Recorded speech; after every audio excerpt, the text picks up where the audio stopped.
할렐루야. 레위기 4장 오늘 속죄제에 대해서 함께 말씀을 나누겠습니다.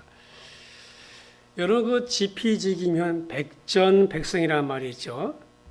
지피지기면 백전백승이라. 그게 뭐예요? 적을 알고 나를 알면은 백전백승한다는 거잖아요. 적을 알고 나를 알면 모든 싸움에서 이긴다 그런 말인데, 그러면 적은 누굴까요? 적. 여러분 적은 누구라 생각하십니까? 인류 최대의 적. 또 우리의 적은 누굴까요? 북한일까요? 아닙니다. 그러면 중국인가요? 아니죠. 그럼 가까운 일본입니까? 일본도 아닙니다. 그러면 나를 못 살게 구는 그 사람, 내 돈 떼어먹은 그 사람, 나를 힘들게 한 그 사람? 아닙니다. 우리 모두의 적은 죄입니다. 죄. 여러분 죄만 없다면 이 세상이 이렇게 되지 않았을 겁니다. 죄만 없다면 서로 죽어 죽인 일도 없을 것입니다. 여러분 아무리 좋은 관계도 죄가 들어오면 그 관계는 어려워지고 그 관계는 깨지게 돼 있어요. 아무리 좋은 사람도 죄에 한번 얽히게 되면은, 이 죄에 한번 얽히게 되면요, 그는 쓸모없는 사람이 되어버립니다. 바로 죄 때문에 그런 것이죠. 그리고 성경에 만물보다 부패한 것이 인간의 마음이라 했어요.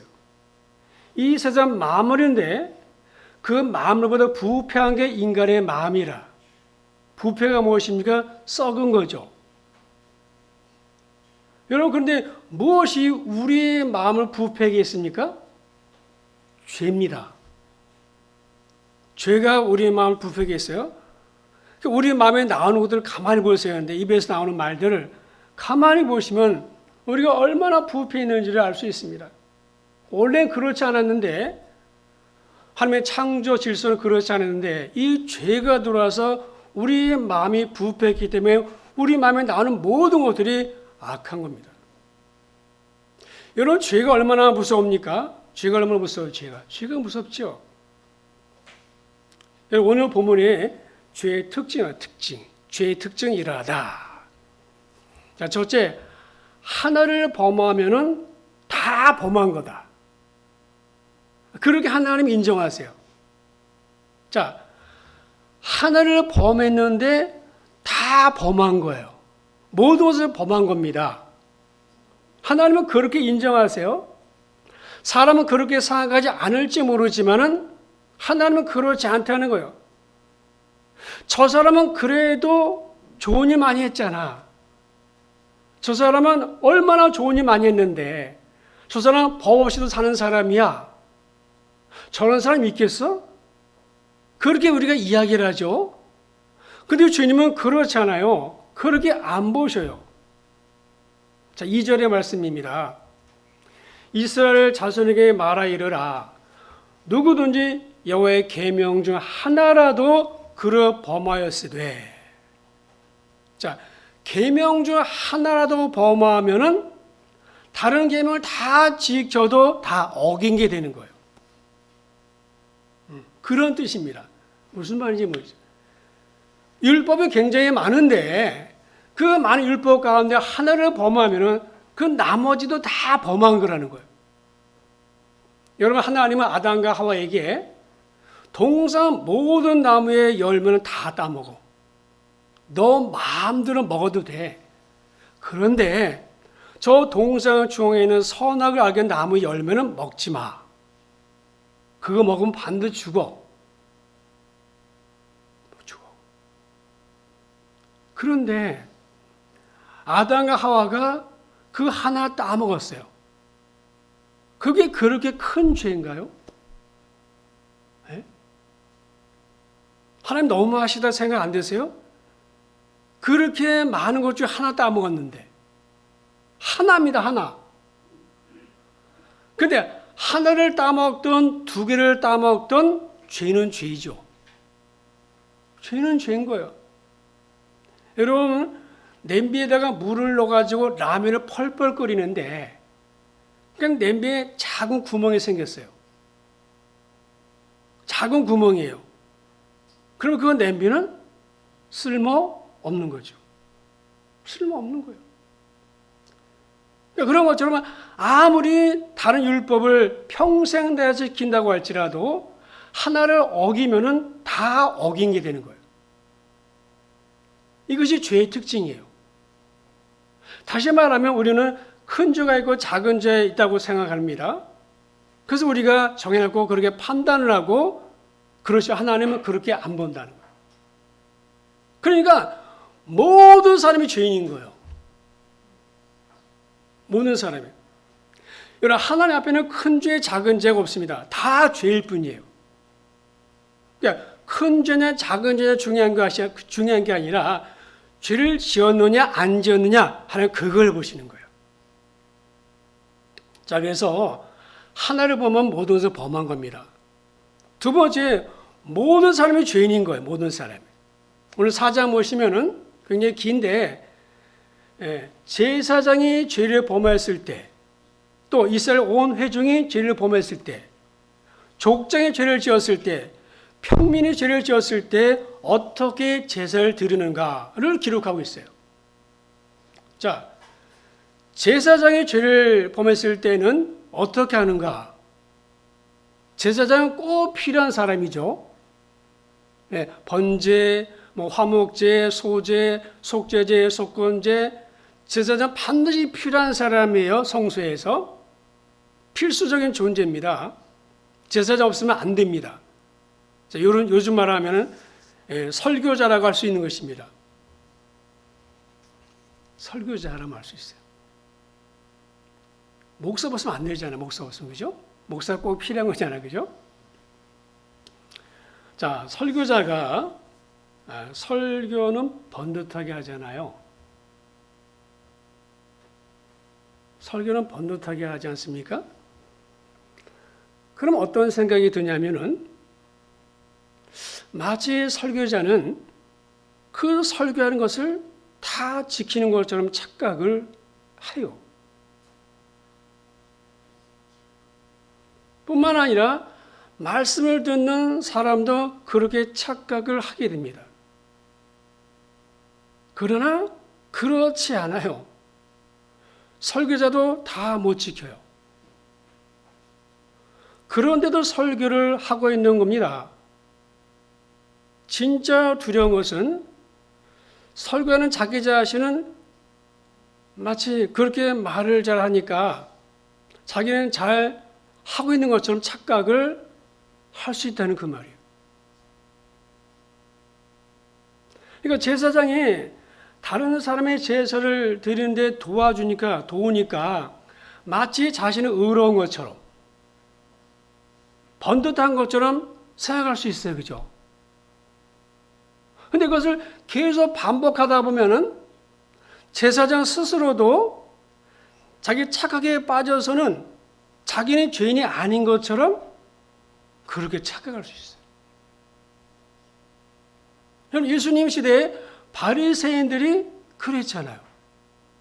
바리새인들이 그랬어요. 그 종교 지도자들이 그랬습니다. 자기는 의인인 줄 알았어요. 여러분, 누가 하나님 앞에서 의로운 자가 될 수 있겠습니까? 아무도 없는 거예요. 그래서 제사장도 제사를 드려야 돼요. 오늘 3절에 말씀합니다. 만일 기름 부음을 받은 제사장이 범죄하여, 여러분 목사가 죄를 지면 얼마나 큰 죄 짓겠어요, 그죠? 제사장은 맨날 성전에 있는데, 제사장은 성전에 있고 일도 교회 안에서만 일하기 때문에 죄를 얼마나 짓겠어요. 그런데 성경 보니까 제사장이 범죄하여, 그 단위 중에 백성의 허물이 되었음을 했어요. 이게 무슨 말인가 하면 제사장의 죄는 자신뿐만 아니라 백성 전체에 영향을 미친다는 거예요. 그래서 제사장의 죄는 단지 자기의 죄만이 아니라 백성의 허물이 되는 거예요. 그러니까 자신의 죄가 백성에게 허물이 된다는 것은 그만큼 제사장의 죄가 크다는 거예요. 그러니까 한 개인의 죄로 끝나는 것이 아니라 한 공동체 전체의 죄로 간주하셨어요. 왜냐하면 제사장 공동체 대표고 공동체 어른이니까. 여러분, 제사장이 지은 죄가 일반 백성들의 죄보다 심각했다는 것은 제물의 피를 가지고 성소에 들어가서 피 뿌리는 의식이 달랐어요. 자, 한번 그림 보죠. 자, 이게 회막입니다. 자, 이게 회막이에요.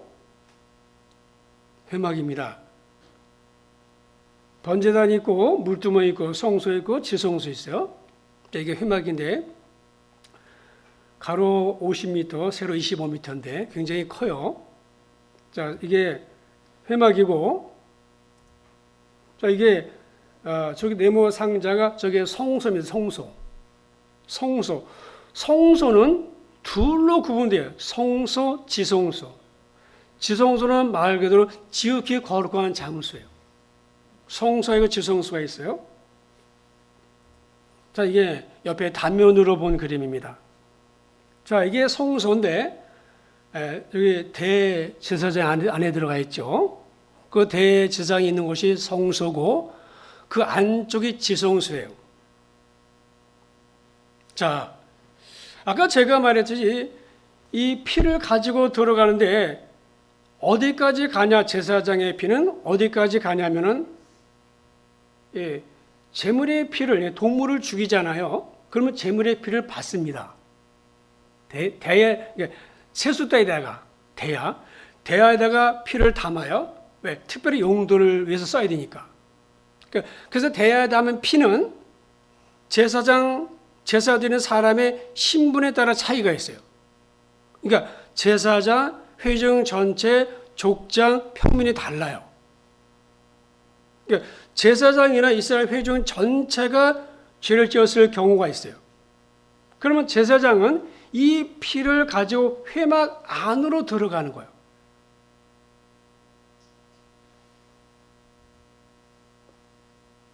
자, 저기 앞에가 저게 회막입니다. 회막. 저 회막 안으로 들어가서 그 피를 성소의 휘장.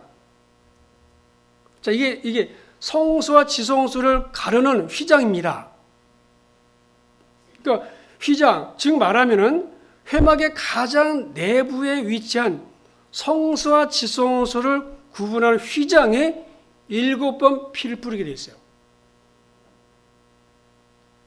그리고 약간의 피를 다 뿌리는 게 아니라 그 약간의 피를 성소에 있는 이 향단, 이게 향단이에요. 그러니까 성소에는 3가지가 있어요. 성소에 3가지가 있고 지성소에 하나가 있습니다. 지성소에 있는 게 법궤예요. 법궤. 우리 인디아나 존스에서 본 법궤 있죠. 그게 지성소에 있고 성소에는 3가지가 있어요. 뭐 촛대, 뭐 이런 분향단, 이 3가지가 있는데 이 여기에다가 피를 뿌려요. 그리고 나머지는 번제단에다가 이제 쏟습니다. 번제단 밑에 나머지 쏟아요. 피를 대에 가지고 와서 다 뿌리고 나서 그 2군데, 그러니까 휘장에 뿌리고 그다음에 이제 향단에 좀 뿌리고 그다음에 나머지는 바깥에 나와서 번제단 밑에다 쏟습니다.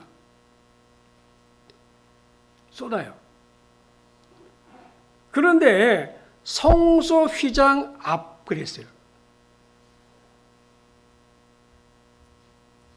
자, 성소 휘장 앞, 이 말은 여호와 앞이라는 뜻이에요. 여호와 앞이라는 뜻이 뭔가? 여호와 앞이라는 말이 무슨 말인가 하면은 휘장 뒤에, 자, 여기 휘장 있죠, 저기? 저 휘장 있잖아, 그죠? 자, 휘장 뒤에 여호와의 임재를 상징하는 법궤가 있기 때문이에요. 그러니까 대제사장이 휘장만 젖히면은 바로 거기가 법궤가 있는 지성소예요. 그러니까 제사장이 죄를 지으면은 여기가 더러워지는 거예요. 이 안이 더러워지는 거예요.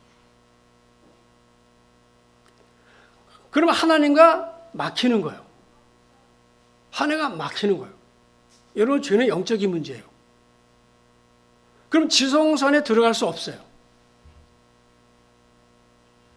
그래서 휘장 앞에 피를 뿌리게 되는데, 이 휘장에 피를 뿌리게 되는데 7번 완전수예요. 완전수. 그리고 여기에 피를 뿌리고, 분향단에도 아까 분향단 보시면 저렇게 모서리에 이게 뭐 뿔같이 나왔죠. 뿔. 그죠? 모서리 뿔처럼 거기에다 피를 바르는 거예요. 그럼 왜 그런가? 저게 제사장의 기도를 상징하는 거예요. 그러면 무슨 말인가 하면 기도가 막힌다는 거예요. 기도 능력이 안 나타나는 거예요. 기도해도 소용없는 거예요. 하나님 받지를 않아요. 여러분, 근데 왜 제사장이 피를 가지고 와서 휘장에 7번 버리고 분향단에 그 뿔에 바르고 번제단 밑에 쏟는가? 도대체 피가 뭐길래? 피가 뭐길래? 왜 그럴까요? 피가 죄를 속하기 때문에 그래요. 그래서 성경에 피 흘림 없이는 사함이 없다 그랬어요. 왜? 피가 생명이잖아요. 우리 피가 생명이잖아요. 피에 생명이 있는 거예요. 그러니까 피를 드린다는 것은 생명을 드리는 거예요. 하나님은 그 고기 몇 점 이거 받는 게 아니라 피 때문에 이 재물을 죽이는 거예요. 왜? 피에 생명이 있잖아요. 헌혈하잖아. 수혈받잖아. 그러니까 피를 드린다는 것은, 동물의 피를 드린다는 것은 그 피의 생명이기 때문에 그 동물이 내 대신 죽는 거잖아요. 하나 그 피를 받는 거잖아요. 제물의 피를. 그럼 뭘 말하나? 우리가 계속 봤지만 제물에 안수하잖아요. 그건 내 죄가 동물에게 제물에 전가되죠. 그리고 잡아서 피를 받아서 반드시 피를 받게 돼 있어요. 그 피를 번제단 밑에 쏟던가 아니면 저렇게 회막에 들어가서 그 휘장에 뿌리던가 분향단에 바르던가. 그거 왜 그러냐면은 피가 생명에서 그래요. 그래서 피가 모든 것을 정결해 갑니다. 피가 깨끗하게 하는 거예요. 그래서 피를 뿌리는 거예요, 여러분. 여러분, 피가 생명이잖아요, 우리. 여러분, 우리는 피를 뿌리는 장소를 통해서 어디가 더러워지는지를 알 수 있어요. 자, 피를 휘장에 뿌리죠. 그 다음에 분향단 뿌리죠. 번제단에 뿌립니다. 여러분, 제사장의 경우는 더 많은 장소에 피를 뿌리는데, 그래서 뭐냐? 그러면 종교 지도자가 범한 죄가 미치는 영향력이 얼마나 큰지를 말씀하는 거예요. 그러니까 성소 전체를 영적으로 오염시키는 거예요. 그러니까 오늘날로 본다면은 교회 전체가 죄의 영향을 받는 거예요. 그러므로 오늘날 목사, 장로, 안수 받은 분들은 그들이 죄를 지은 경우에는 더 심각하다는 것을 알아야 돼요. 지은 죄가 결코 가볍지 않아요. 가볍지 않아요. 여러분, 한국교회의 문제가 사실은 목사 문제잖아요. 평신도가 죄를 지었을 때하고 목사가 죄를 지었을 때 사람들은 다르게 봅니다. 또 제물이 있어서도 큰 차이가 있어요. 제사장이나 온 회중의 죄는 수송아지를 드립니다. 족장의 경우는 숫염소를 드려요. 그래, 평민의 경우는 암염소를 드립니다. 그러니까 뭐요? 동일한 죄를 지어도 누가 죄를 지었느냐, 그에 따라서 죄의 경중이 다른 거예요. 하나님은 직분을 가진 자의 죄를 엄하게 보십니다. 평신도와 다르게 보십니다. 두려운 일입니다. 그래서 같이 안 보십니다. 책임이 그만큼 크다는 거예요. 성경이 말씀하죠. 많이 맡은 자에게 많이 요구한다 그랬어요. 그러니까 제가 얼마나 중요한 사람인지 아시겠죠? 그러니까 제가 죄를 지면은 교회가 더러워지는 거예요. 교회를 더럽히는 거예요. 백성에게 허물이 되는 거예요. 내 허물만 되는 것이 아니라 백성에게 허물되는 거예요. 여러분 안수받은 분들도 마찬가지예요. 그래서 권사, 장로와 안수집사 이게 굉장히 중요한 겁니다. 하나님이 평신도와 다르게 보고 있어요. 지금 피 뿌리는 게 달라요. 오늘 한국교회 문제잖아요. 여러분 모든 사람이 죄인입니다. 제사장도 족장도 평신도도 다 죄인이에요. 모두 죄인일 수밖에 없고 어떤 사람이라고 해서 죄에서 특혜를 받는다든지 그런 거 없어요. 똑같이 죄를 지어도 그 사람은 그럴 수 있다. 하나님이 그렇게 보지 않으세요. 제사장 그럴 수 있지. 그렇게 말씀하지 않으세요. 평신도니까 그럴 수 있지. 그렇게 말씀하지 않으세요. 영적 기독교는 없어요. 얼마나 두려운 일인지 아십니까? 여러분 하나님이 왜 이것을 장치를 만들었을까요? 하나님 왜 이 장치를 만들었을까요? 인간의 죄 때문에 망하는 거죠. 죄 때문에 죽는 거잖아요. 하나님 이것을 왜 만들었어요? 하나님은 용서해 주고 싶은 거예요. 우리가 죄 때문에 망하는데, 죄 때문에 사단이 역사하는데 우리가 망하지 않기 위해서 하나님이 내가 용서해 주겠다는 거 이거예요. 내가 용서해 줄 거야. 그러니까 내가 하라는 대로 해. 그럼 내가 너의 죄를 누가 우리 죄를 용서하십니까? 하나님만이 하시는 거예요.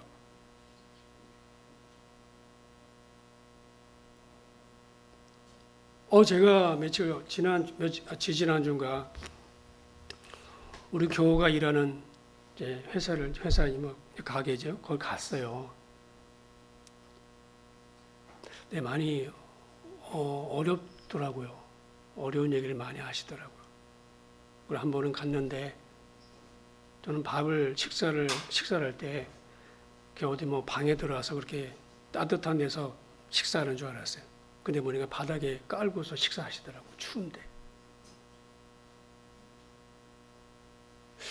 그러면서 그런 생각을 했어요. 야, 교인들이 저렇게 돈 벌어서 헌금하는데, 교인들이 저렇게 돈 벌어 헌금하는데, 그런 생각이 드는 거예요. 저도 직장 다녀봤지만은 참 돈 벌기 쉽지 않죠. 상사 눈치 봐야 되고, 처자식 때문에 다 참아야 되고. 그 추운데 그때 굉장히 추웠어요. 그때 기억에. 근데 바닥에 깔고서 식사하시더라고요. 그 마음이 짠했어요.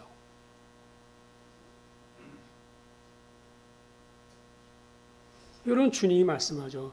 주여 주여는 자마다 다 천국에 못 간다. 하나님 뜻대로 행한 자 들어간다 그랬어요. 그래서 요즘에 제가 자주 생각하는 게 뭐냐면 지난번에 말씀드렸죠. 하나님 업적 보지 않는다. 교회를 얼마나 부흥시켰느냐. 그런 거 업적 보지 않는다 그랬잖아요. 하나님은 뭐예요? 관계를 중요시 여기는 관계. 너와 나의 관계. 하나님 그걸 보시는 거지. 내가 교회를 얼마나 세웠느냐. 내가 얼마나 헌금을 많이 했느냐. 이런 거 아니에요. 너와 나의 관계가 중요하다. 그래서 이 교회 헌금도 잘 써야 되겠다 하는 생각이 들더라고요. 여러분 하나를 범하면 다 범한 거잖아요. 그리고 목사가 마치 설교를 하니까 나는 그냥 거룩한 것처럼, 나는 마치 의인인 것처럼 그걸 착각을 하거든요.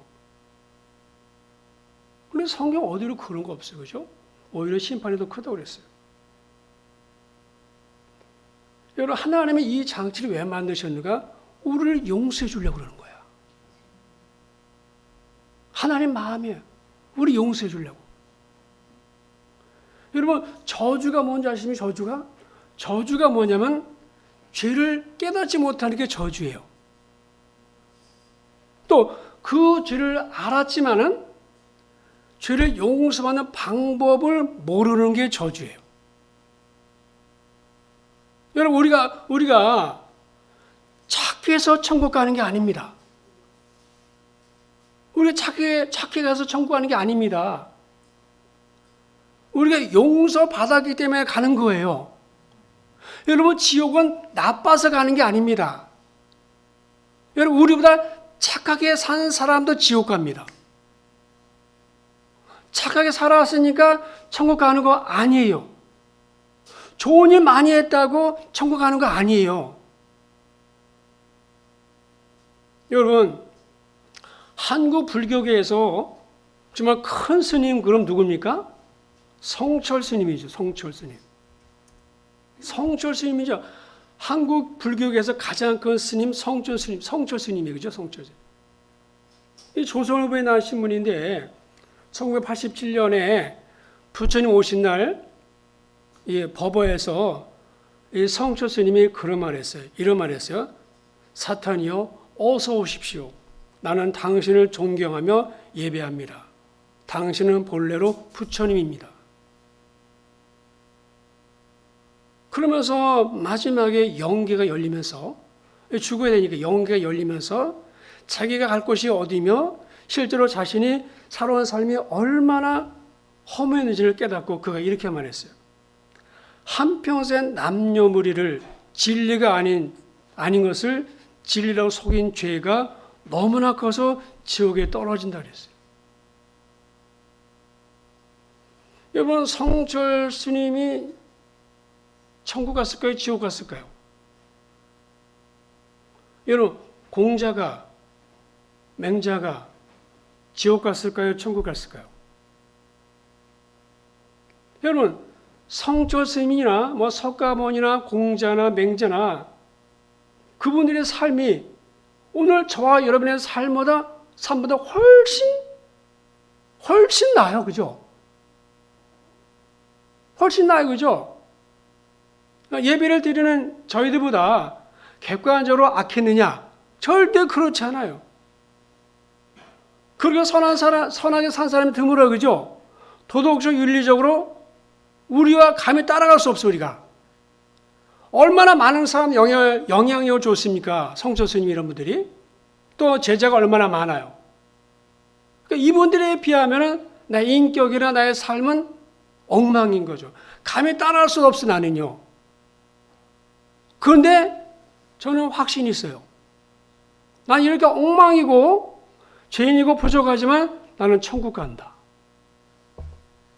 그런 확신이 있는 거예요. 왜? 용서받았으니까. 내가 이들보다 삶은 좀 그렇지만은 그러나 나는 예수님 때문에 용서받았기 때문에 나는 천국에 간다. 이런 확신이 있는 거예요. 여러분, 착한 일에서 천국 가는 게 아니고 선하게 살아 천국 가는 게 아니라 예수를 믿음으로 말미암아 천국 가는 거예요. 그러니까 은혜가 뭔지 아시면 은혜가 무엇이냐? 죄를 아는 게 은혜예요. 참 신기한 게 뭐냐면은 하나님의 은혜가 임하면 죄가 보여요. 죄가 깨달아져요. 은혜는 죄를 죄로 봐요. 그래서 하나님의 은혜가 임하면은 우리는 죄를 알게 됩니다. 사람들 죄를 아는 것 같지만은 잘 몰라요. 그러니까 죄를 짓는 거야, 지금도. 그러니까 믿음으로 세상을 보게 되면은 세상 사람들이 훨씬 많은 죄를 지은 것처럼 보이는데, 근데 이상하게도 우리가 더 죄인인 게 보이는 거예요. 내가 더 큰 죄인인 거예요. 그러니까 전에는 보이지 않던 죄가, 안 보이던 죄가 믿음의 눈으로 보이니까 보이는 거예요. 예전에는 법을 위반하고 양심에 거리끼는 것을 죄로 여겼어요. 그래서 그런 것만 멀리하면은 나는 죄인이 아니라고 생각했어요. 하지만 주님을 알고서 하나님 믿게 되니까 죄가 더 잘 보이는 거예요. 거울로 내 얼굴 보는 것 같아요. 죄를 깊이 아는 거예요. 그래서 내가 더 죄인인 것을 알게 되는 거죠. 죄를 알면서부터 죄의 실체를 알게 되고 죄가 얼마나 끔찍한지를 알기 때문에 죄와 싸우기 시작하는 거예요. 이제. 그래서 이제는 사람과 싸우는 것이 아니라 내 안에 있는 죄와 싸우는 거예요. 여러분, 속죄죄는 무엇인가 하면 예수 믿고 죄 지을 때 하나님의 속죄 받는 거예요. 우리 예수 믿고 나서도 죄 짓잖아요. 구원받은 사람도 그 외에 죄를 짓습니다. 여러분, 예수님께 베드로가 뭐죠? 베드로가. 자, 베드로와 예수님의 대화죠. 요한복음 13장에. 자, 예수님께서 베드로의 발을 씻기려고 하니까는 베드로가 안 된다고 말렸어요. 네, 성경의 말씀에 이런 말씀이 있어요. 베드로가 이르되 내 발을 절대로 씻지 못하시리라. 예수께서 대답하시되 내가 너를 씻어 주지 아니하면 내가 나와 상관이 없느니라. 시몬 베드로가 이르되 주여 내 발뿐만 아니라 손과 머리도 씻어 주옵소서. 예수께서 이르시되 이미 목욕한 자는 발밖에 씻을 필요가 없다. 자, 목욕한 게 뭡니까? 구원입니다. 예수의 보혈로 우리를 씻으신 거예요. 우리를 씻으신 거예요. 우리가 이 구원받은 것이 목욕한 겁니다. 그러나 날마다 우리가 입술로 또 생각으로 마음으로 행동으로 죄를 짓잖아요. 그게 뭐예요? 발을 씻는 겁니다. 그걸 회개하는 게.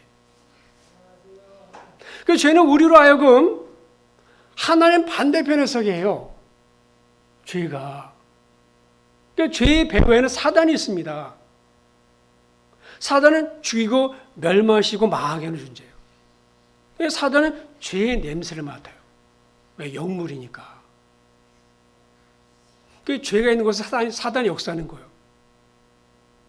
그러게 하나님은 죄를 그냥 넘기지 않으세요. 적당하게 모른 척하고 넘기지 않습니다. 하나님은 회개할 때를 기다렸다가 회개를 안 하면 경고하시고 경고해도 말을 안 들으면 매를 드시고 그래도 안 들으면 무섭게 심판하시는 거예요. 여러분, 사실 요셉이 뭔 죄를 지었습니까? 다윗이 그렇게 큰 죄를 지었나요? 여러분, 그래야 우리가 성령 충만할 수 있어요. 하나님과 친해지는 거예요. 여러분, 부부 사이에도 죄가 들어오면요 친해지지가 않아. 우리가 하나님과 친해져야 되면 하나님과 친밀해져야 돼요. 여호와의 친밀하심. 그래서 죄가 그걸 막는 거예요. 그걸 하나님의 음성도 못 듣게 되고요. 성령의 도우심도 못 받게 돼요. 이 죄가 이렇게 무서운 거예요. 그래서 우리가 예수 믿어 구원받았지만은 그러나 여전히 우리는 죄 가운데 있습니다. 죄가 계속 우리를 공격하는 거, 내 안에 이 죄가. 그래서 우리가 이제 은혜 안에 거하기 때문에 죄를 쥐로 볼 줄 알아야 되고 죄와 싸워야 되는 거예요. 여러분, 지금 이 시대는요 죄를 가볍게 여기는 시대죠. 그렇잖아요. 죄를 범하고도 죄책감이나 양심의 소리를 전혀 듣지 못하는 사람들이 얼마나 많습니까? 다들 그렇게 산다고 그래요. 왜 나만 꼬집어 들추냐고. 도리어 큰 소리를 치기도 해요. 실수라고 말하고 대수롭지 않게 여기고 넘어간 일이 빈번합니다. 미안합니다. 잘못했습니다. 용서를 구합니다. 그런 말은 거북하게 여기고 기피해요. 심지어 무슨 잘못을 저질렀는지도 전혀 느끼지 못하는 사람들이 너무 많아요. 회개가 살 길이에요. 죄책감을 느끼지 못하고 양심의 소리를 듣지 못하는 것은 죄가 쌓여서 감각을 잃어버리게 됩니다. 그걸 마음이 무뎌진다고 그래요. 그러니까 작은 죄라도 즉시 회개하는 습관이 필요해요. 여러분, 죄는 무겁고 가벼운 게 없습니다. 모든 죄는 다 무거운 거예요. 그래서 회개의 대상이에요. 작은 죄를 무시하고 넘어가면은 돌이킬 수 없는 결과를 초래할 수 있습니다. 그래서 용서받고 용서는 적극적인 태도를 가져야 돼요. 하나님께도 용서받고 사람들에게도 용서를 받아야 죄가 무너지는 거예요. 용서를 받으려면 죄를 고백하고 용서도 해줘야 돼요. 용서받고 용서해주는 습관이 정말 필요한 거예요. 상대가 용서를 원한다면 먼저 용서해주는 그런 태도가 있어야 돼요. 여러분, 하나님은 죄를 버리려고 하는 사람에게 다가오십니다. 죄를 버리는 자가 하나님을 가까이 하는 자이기 때문에 복이 무엇입니까? 여호와를 가까이 하는 게 복입니다. 야고보서 말씀에 여호와를 가까이 하면 내게 복이라 했어요. 하나님을 가까이 하라. 그러면 그가 가까이 한다. 이 죄가 멀어지게 하는 거예요. 여러분, 세상에서 가장 좋은 습관이 회개의 습관을 가지는 거예요. 그러니까 죄가 생각이라면은 우리가 말씀 들을 때 죄가 생각이라게 되면요, 그때그때 회개하는 습관이 필요한 거예요. 죄를 그냥 넘기면 안 돼요. 그게 반복되면요, 이게 마음이 묻어지고 회개가 안 돼요. 여러분, 회개할 때 해야지. 회개 때를 지나면은요, 그냥 묻어두게 되면 나중에 회개가 안 돼요. 마음이 굳어가지고. 그래서 반복적인 회개. 하나님과 바른 관계를 맺는 것이고 사람과의 바른 관계를 맺는 거예요. 여러분 잊지 마세요. 하나님이 이 번제, 속죄제, 화목제를 만드신 것은 우리를 용서하기 위해서 만드신 거라는 거예요. 하나님은 누구도 망하기 원하지 않아요. 악인조차도 다 구원받기 원합니다. 하나님의 마음이 그게요. 그래서 하나님 이런 장치를 만들어 놓으신 거예요. 번거롭지만은. 그러나 지금 우리가 예수님에게 구하는 거죠. 예수님에게 구하는 거예요. 하나님, 내가 잘못했습니다. 내가 미워했습니다. 내가 판단했습니다. 내가 정죄했습니다. 내가 거짓말했습니다. 하나님 앞에 회개하면 하나님이 죄 용서하시는 거예요. 그리고 내 마음에 평안이 임하는 거예요. 여러분, 속죄제, 우리 예수 믿으면서도 예수 믿었지만은 그래도 우리는 죄를 지을 수 있습니다. 그때마다 회개하는 게 필요한 것입니다. 그래 하나님과 가까워지는 거예요. 그게 복입니다. 네, 아멘. 기도하겠습니다. 하나님 아버지 감사드립니다. 속죄제 우리가 예수 믿어 구원받았지만은 그러나 여전히 우리는 죄를 지을 수 있습니다. 아직 온전하지 않기 때문에 그럴 때를 위해서 하나님이 속죄제를 만들어 놓으셨는데 우리가 죄를 숨겨두는 것이 아니라 하나님께 구하고 용서받는 이런 일을 반복적으로 함으로 해서 우리 심령이 우리 영이 맑아지고 깨끗해지고 하나님과 더욱더 가까이 있는 삶을 살아가는 저희 모두가 되도록 믿음과 은혜를 더해 주시옵소서. 예수님의 이름으로 기도드립니다. 아멘.